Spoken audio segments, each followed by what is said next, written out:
Et l'invité du Grand Morning ce lundi 3 août, docteur Mounir Mikou, qui est membre de la Société marocaine des médecins anesthésistes et réanimateurs, spécialiste en hypnose médicale, chercheur en psychologie. Bonjour. Bonjour. On parle avec vous de la situation épidémiologique à Fès. Plus de 60 professionnels de santé du CHU de Fès qui sont contaminés au Covid-19 selon plusieurs sources. Comment l'expliquez-vous ? Alors d'abord, c'est pas uniquement une soixantaine de personnes, c'est un peu plus au niveau du CHU. Et les autres hôpitaux ils sont touchés avec des infirmiers, des médecins, des sages-femmes aussi qui sont touchés et infectés. Alors en ce qui concerne la contamination des patients, elle est due à 3 points principaux. D'abord, la baisse de la vigilance du personnel. Vous voyez comme quoi le personnel médical est en nombre insuffisant de façon chronique, ce qui fait ils ont une charge de travail assez élevée. Et avec le stress chronique, on arrive tous à faire parfois des gaffes et diminuer de vigilance. Ainsi, toute personne du personnel soignant peut diminuer de sa vigilance et être infectée. Le deuxième point qui est très important aussi, c'est que vu la pression de la situation économique à la fin de la période du confinement, et le discours qui était d'ailleurs compréhensible, le discours officiel et celui des médias, qui a donné une fausse impression chez l'ensemble des citoyens et aussi, entre autres, chez le personnel soignant, qui aboutit à un envie pressant de la part de tout le monde de retrouver une liberté d'action et aussi pour le personnel soignant. Donc un relâchement entre guillemets. Un relâchement entre guillemets, qui a donné une baisse de la vigilance en matière de respect de mesures barrières. Et le troisième point qui est très important, c'est que, croyant que la vague épidémique est passée, le gouvernement a recentré, en fin de la période de confinement, a recentré son plan d'action des hôpitaux sur les pathologies chroniques. Comme vous savez, il y a des cancers, des diabétiques, des cardiopathies qui sont là, qui étaient en train de se compliquer à domicile parce qu'on a dit qu'il y a du Covid à l'hôpital, qu'il ne fallait pas se déplacer. Ouais, 9 millions de malades chroniques, on le rappelle, dans le pays. Hein. Exactement. Qui étaient donc en train de décompenser. Et puis par la suite, en croyant que la vague est passée, il n'y avait plus de circuit Covid, non Covid.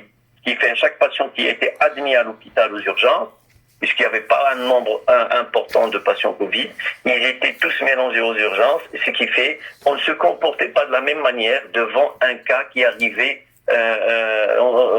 plutôt on se comportait de la même manière devant un cas qui arrivait aux urgences, et parfois ça pouvait être un Covid, et donc le respect des mesures barrières n'était pas respecté tout le temps, qui aboutissait à une contamination d'abord du personnel soignant. Bon, situation assez complexe, on l'entend bien, docteur Mounir Mikou.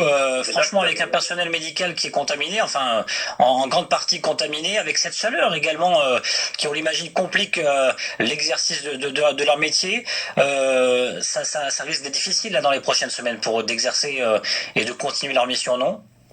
Vous savez qu'à Fès, on connaît les températures estivales qu'il y a entre 40 et 43 degrés. Imaginez qu'avec cette chaleur-là, on n'a pas le droit d'utiliser les climatisations par risque de contamination par le Covid. Les conditions de travail sont vraiment très difficiles. Est-ce que vous attendez du soutien, entre guillemets ? Est-ce qu'il y aurait besoin peut-être davantage de moyens humains, matériels, pour soulager un petit peu ce personnel médical ? Il le faut d'une façon très importante parce qu'il y a le personnel qui reste, on l'emplit par exemple au CHU, on l'emplit de plus de 70 personnes qui sont infectées, et ce qui fait une charge de travail encore plus importante sur le personnel qui reste, et donc un risque accru de contamination. Donc il faudrait avoir un soutien pour ce personnel. En tout cas, message entendu. Fès, donc avec Tanger, qui est l'une des villes qui connaissent le plus grand nombre de nouveaux cas de contamination ces derniers jours. Quelle est la situation épidémiologique actuellement à Fès, docteur Mounir Mikou ? Alors je confirme que la situation est très alarmante, avec un nombre de nouveaux cas qui a grimpé d'une façon incroyable, qui a dépassé parfois les 200 durant la dernière semaine, et à une mortalité quotidienne dans le service de réanimation, en sachant que parfois, et j'assume la responsabilité de ce que je dis, parce que je retiens ça de la part de certains médecins qui travaillent dans les urgences, il y a parfois des morts qui ne sont pas comptabilisés, car ils arrivent soit décédés dans un tableau de détresse respiratoire, un patient bleu avec de la fièvre, et pas toujours le prélèvement réalisé pour confirmer que c'est un Covid-19. Ah oui, ça peut aller jusque-là. Oui. Et avec un afflux qui est important dans certains hôpitaux, par exemple l'hôpital Rostani, qui est un hôpital régional, qui n'est pas considéré comme étant un hôpital Covid, et il n'y a pas de circuit Covid dedans. Cet hôpital, il reçoit des urgences et des patients en détresse qui sont ramenés par les familles et qui parfois ne sont pas comptabilisés qui ne comptabilisent pas les décès par Covid. Voilà, c'est une défaillance qu'il va falloir corriger, en tout cas, ce que vous nous dites. Après, donc, plusieurs témoignages que vous avez recueillis du personnel qui exerce. Exactement. J'insiste sur la possibilité plutôt, l'obligation de créer dans tous les hôpitaux du Royaume les circuits Covid et non Covid, et pas dire que cet hôpital est considéré comme Covid et un autre non Covid qui va soulager peut-être le CHU. Et à ce moment-là, et on se retrouve devant un brassage de patients infectés et non infectés, et avec une surcharge de travail incroyable qui aboutit à la catastrophe. Comment vous expliquez, vous, ce rebond de cas de contamination à Fès en particulier?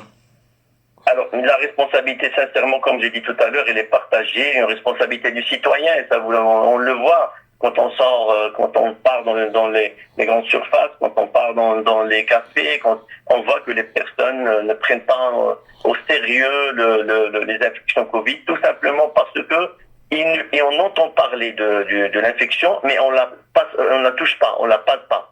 C'est quelque chose que lorsqu'on va la toucher, lorsqu'il y a quelqu'un qui sera infecté dans notre environnement proche, ça veut dire notre famille ou un ami proche, etc.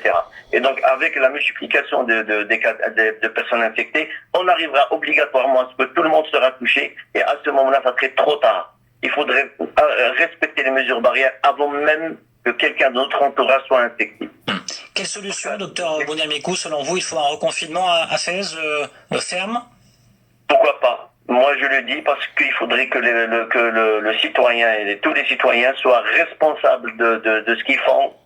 Lorsqu'on part dans les souks, lorsqu'on part dans les magasins, on retrouve toujours des personnes qui ne respectent pas le port de masque et les mesures barrières. Il faudrait peut-être faire ça pour donner un coup d'électricité à tout ce bon monde qui n'arrive pas à respecter ce qu'il faut respecter. Docteur Boniamico, merci beaucoup. À très bientôt sur Atlantic Radio. Merci à vous. Atlantic Radio, l'information partout au Maroc.